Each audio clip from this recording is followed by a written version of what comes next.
Jill, thanks for your time today. At your Safety in Action conference presentation, you'll be talking about workplace culture. How does that differ from our traditional understandings of workplace safety?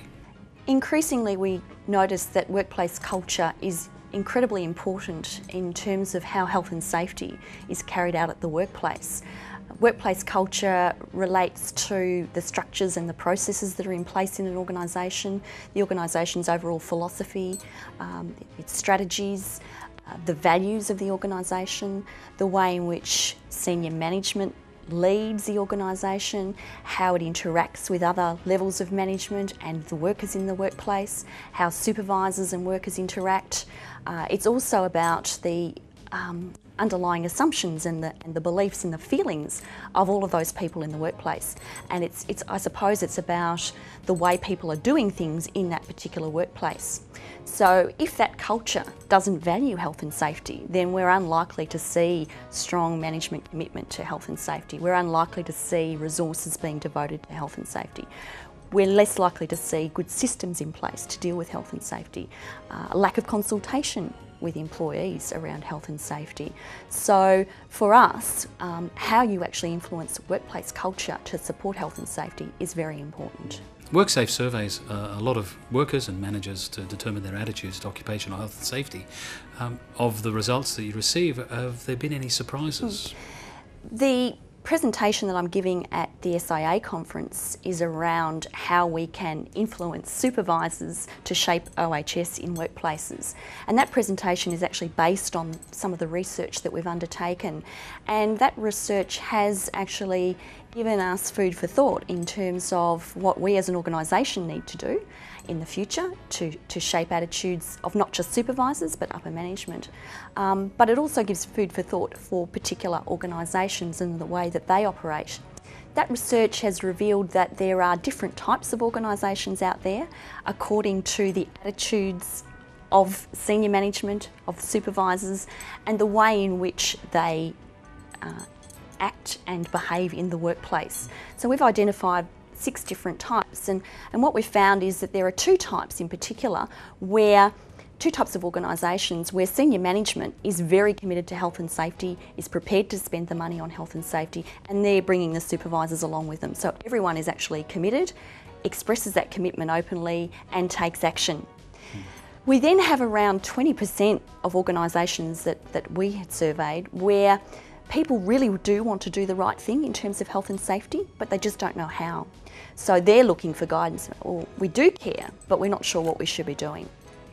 And then we have a group of around 33%, and they're called the disconnected and the disgruntled. And these are supervisors, typically in workplaces where upper management really don't seem to care about health and safety.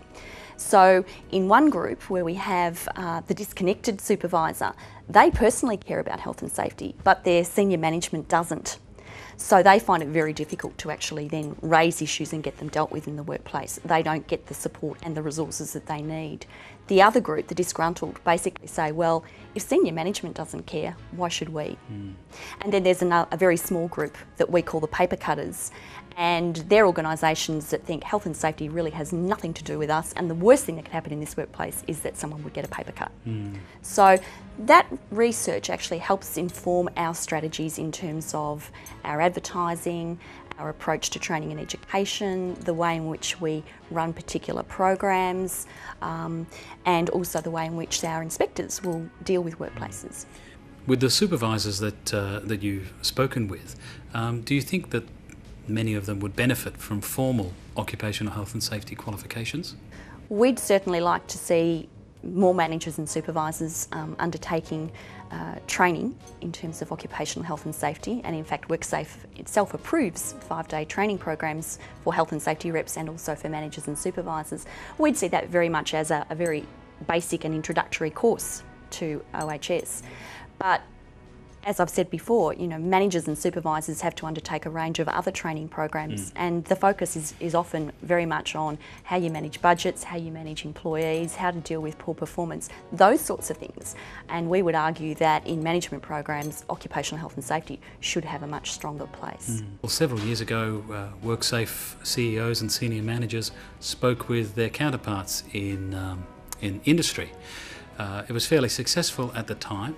Were there lessons from that program that you are now incorporating into your consultation? Well, I wasn't around in WorkSafe at that point in time, but I do know that we're embracing a similar sort of approach through our segmentation strategy in the way that we're dealing with large businesses, where we have executive performance managers who are actually going out and talking to senior managers in organisations about health and safety more generally. We're also doing it through our medium segment strategy, where we are engaging in discussions with the owners and directors of medium-sized companies and ascertaining what it is that they need to know and what they need to do to get help. As I said before, we don't expect everybody to be an expert in health and safety, but we would certainly want them to know what their responsibilities are and to know when they need help and where to get that help. So we're certainly continuing along that vein. So. What did you have as your very first paid job, and do you think that it was safe? My very first paid job was actually when I was at school, and I worked in a supermarket as a cashier, and looking back I would say we actually were given absolutely no training at all in terms of health and safety, particularly in relation to manual handling, how to transport goods around the store, in terms of dealing with difficult customers, because again, increasingly we're actually seeing the issue of bullying and harassment, and that might not be just by workmates, and in fact increasingly we're hoping it's not by workmates but clients, and in fact we're finding that with the young workers that we've been interviewing, that a lot of them who are working in retail and hospitality are actually facing that issue. Yes. Well, thanks very much for joining us, Jill, and we look forward to hearing you at the Safety in Action conference. Thanks for your time. Thanks, Kevin.